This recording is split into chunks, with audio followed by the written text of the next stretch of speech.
Balik sa Mindanao, wala ni nawala. Why? Because we have a GPS today. Pasalamat ano natin. GPS. Okay. Kanang GPS is the physical realm. But in the spirit realm, we need a spiritual GPS, which is the Bible. Today, if you are not reading your Bible, you are completely lost. Gusto tang kinabuhi walay katapusan, you read your Bible. Sa kuan, ganiya sa John chapter 5 verse 24, ako binisayon. Ang naminaw sa akong pulong, naminaw mo sa pulong kanya gibat-bat ni Buranik. Ang moto kaniya, kadala sa ako, siya nakabato na o kinabuhin dayon nakabato na. Tapos na. O siya dili na hugman sa silot, buti ko sa mga dili naman sa silot. Dili ka na matulog na o fire. Apan siya nakalabang na. Huwag mag-ingon na, mulabang pa. Apan nakalabang na, kilan sa paghilogman, ngadto sa kinabuhi. So the Bible is very, very clear. So kung gusto kang kinabuhi, remember I am 73 years old, kung mabalik ko sa gahapon, pero gahapon naman, i-compare mo sa eternity. For me, I'm 73 years old, my focus is eternity.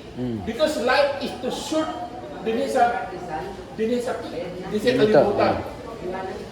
O sabi ko sa Credo, sa Colossians Credo, do not focus on the things below. Why?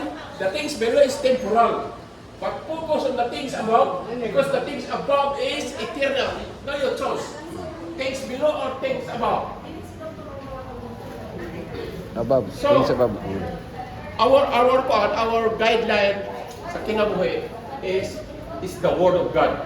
If you are not reading the Word of God, ingnon ta mga igsoon, you are lost. Kung gusto tang eternal life, you have to read the Word of God. According to Matthew 4:4, man shall not live by bread alone. Di ba every day, kauta karon nangaon sa kantin to nourish our physical body. How about the real man? This is outward man. The real man is the inner, the heart, the soul, the spirit. Ang pagkaon na is the Word of God. The Word of God. So, katungingan ni mo Brad ganiha. Pagmata na to sa itong unahon. O sa itong birahon cellphone. Pagtulog na to, cellphone gihapon. Dili gid mahimot ang Ginoo sa ato. Kinahanglan maghatag panahon kapag pamalandong sa pulong sa Ginoo. Kung dili na ito tadaan ng Bible o panahon sa pagpamalandong, kahit so birahon ipinta sa kalibutan yung panimbrades ganyan, ikutan ako. Hey, Teryo, ako ba? Who is the God of this world? Itubag na ako siya. The God of this world is the devil. God is good. Ako nag-research ko sa pero katong ingon mo only 30% is good. 70% is bad. Kadaghanan nga naa sa Bible baka para kanang false mga false mga AI. Dili tinuod nga. Mga AI.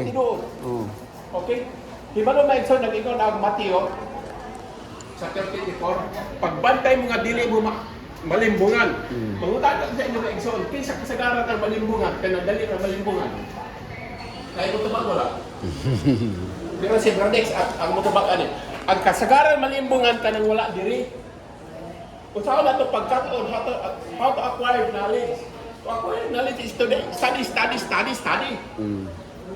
Ano ka maka-acquire ng knowledge? And how to acquire wisdom. Ang wisdom is a gift from God through the Holy Spirit. Kaya butang sa Diyos, hindi sa ito kasing-kasing, that is wisdom. But ang knowledge is can be acquired through study. Wala nagingon ang Diyos, ang ako mga katauhan, nalaglag tungod kay nawalan sila og kahibalo. Kung mawatan tang kahibalo sa Bible, sigurado malaglag din ka. And thank you for giving me the time. Congrats. Thank you very much. Nice meeting you. Okay, salamat kayo, no? So, powerful presentation ni Sir Teryo, no? So, mag-amput na mga kegso na para sa closing. Duko lang ta. Amahan na mo, salamat sa higayon nga kami nakapamalandong sa imong mga pulong. O nanghinaot kami, amahan. Ingon kami lumalabay lamang nining kalibutan na. Apan ikaw nag-andam og luna nga dito wala nay sakit, wala nay kagulanan, wala nay panag-away, og labaw sa tanan wa nay mamatay amahan. Og samtang kami buhi pa nining kalibutan na hinaot nga ang among tumong ana diha kanimo kanunay, og kami sarang makapasaylo amahan sa nakasala namo. Karon kami imong dawaton nga mga anak nga mga pinasaylo. Ang hinaot o Dios katong mensahe nga among napatalinghugan karon nga ang imong mga pulong unta mo'y among mabutang sa among kasing-kasing aron malikayan nga kami makasala batok nimo. O amo namang hangyo amahan nga ang imong presensya sa pinagi sa Espiritu Santo padayon mo transform sa tagsa-tagsa namo ka mga kinaiya into the likeness of Jesus Christ for our fitness in heaven. Itugyan namo ning tanan sa ngalan ni Kristo nga among manluluwas. Amen. Sa ngalan sa Man, sa Anak, sa Espiritu Santo. Amen. God bless everyone.